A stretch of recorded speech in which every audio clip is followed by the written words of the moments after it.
I recommend a few books per year. Some of those are targeted at a certain group of viewers because some books are mainly relevant for a specific audience. But occasionally, there's a book that everyone needs, at least everyone who watches my channel. And here's one of those books, The Critical Quran by Robert Spencer. How do I know that Robert Spencer's Critical Quran is a masterpiece? Two ways. First, it's by Robert Spencer.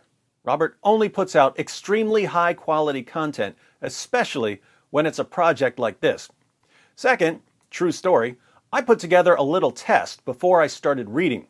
I decided that I would read the first chapter, Surat Al-Fatiha, but that before reading, I would make a mental list of the points that definitely needed to be included in the commentary. Robert's main focus for the past 2 decades has been on jihad, but there are a lot of important problems in the Quran that have nothing to do with jihad, so I wanted to know if Robert was going to cover them. Those of you who've had a lot of discussions or arguments with our Muslim friends over the years may know what the main problems with Surat Al-Fatiha are. I made a mental list of 4 things that were most important before I went to the chapter in the Critical Quran. Here's what I came up with before going to the text. 1. Muhammad's companion, Ibn Masud, didn't believe that Surat Al-Fatiha is supposed to be in the Quran. The Quran is supposed to be Allah speaking to man, not man speaking to Allah. But Surat Al-Fatiha is a prayer to Allah. So Ibn Masud concluded that this chapter shouldn't be in the Quran. This is a massive problem because Muhammad told his followers, if you want to learn the Quran, learn it from Ibn Masud. And Ibn Masud had a different Quran from the one Muslims have today. 2. Surat Al-Fatiha is a prayer. But normally in the Quran, when Allah is telling human beings to say something, he begins with the word say. He says, say this.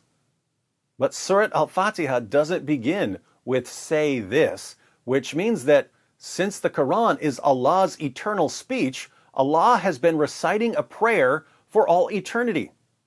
Why is this relevant? Well, Surat Al-Fatiha says, praise be to Allah and guide us to the straight path. So for all eternity, Allah has been praising himself and asking himself to guide himself to the straight path. Very confusing. 3, there's a textual variant in verse 4. Most Muslims are still convinced that there are no textual variants in the Quran, so there's a refutation of their belief in verse 4.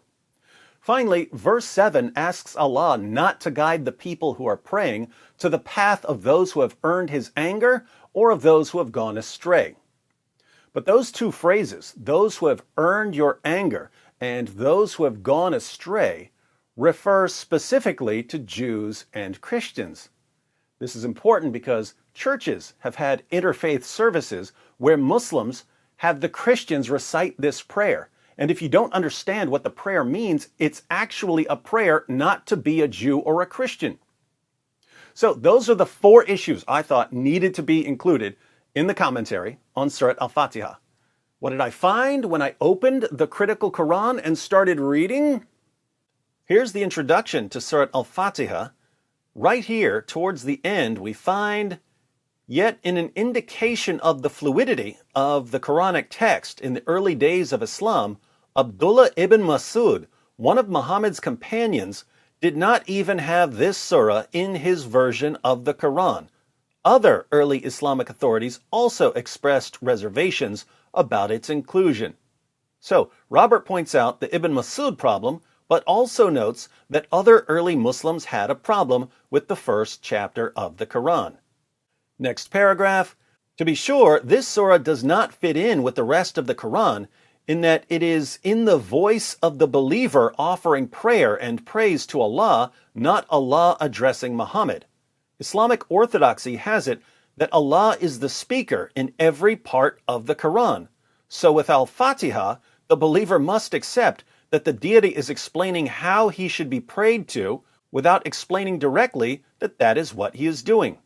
So Muslims have to assume that Allah wants them to say this even though it's Allah speaking, meaning that Allah has been reciting a prayer from all eternity.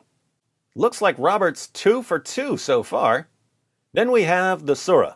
In the name of Allah, the Compassionate, the Merciful, praise be to Allah, the Lord of the worlds, the Compassionate, the Merciful, Master of the Day of Judgment. You do we worship, you do we ask for help.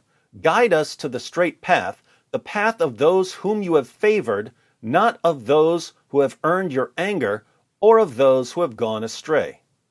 We go to the comments and we find more about the problem of Allah reciting this prayer. In Islamic theology, Allah is the speaker of every word of the Quran.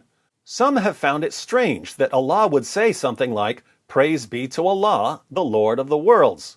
But Islamic tradition holds that Allah revealed this prayer to Muhammad early in his career as a prophet, which began in the year 610 AD when he received his first revelation from Allah through the angel Gabriel, a revelation that is now contained in the Quran's 96th surah, so that the Muslims would know how to pray. So we've got the problem and the standard Muslim response to the problem. Then we have a note on verse 4. Instead of Master of the Day of Judgment, the Warsh Quran has King of the Day of Judgment. That's the textual variant I was looking for, but there are notes on other textual variants that I didn't know about. And then we have a lengthy note on verse 7 that begins, Islamic scholars have often identified those who have earned Allah's anger as the Jews and those who have gone astray as the Christians. And it goes through the Muslim sources and commentaries and proves that this verse is actually condemning Jews and Christians. So this Quran has everything I would be looking for and more.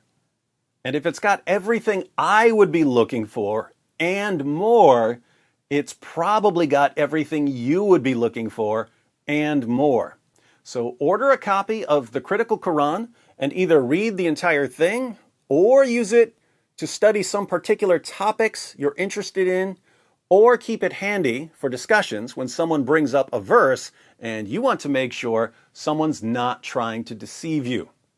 The link is in the description box. Order a copy and join Robert Spencer and David Wood in exposing 14 centuries of deception.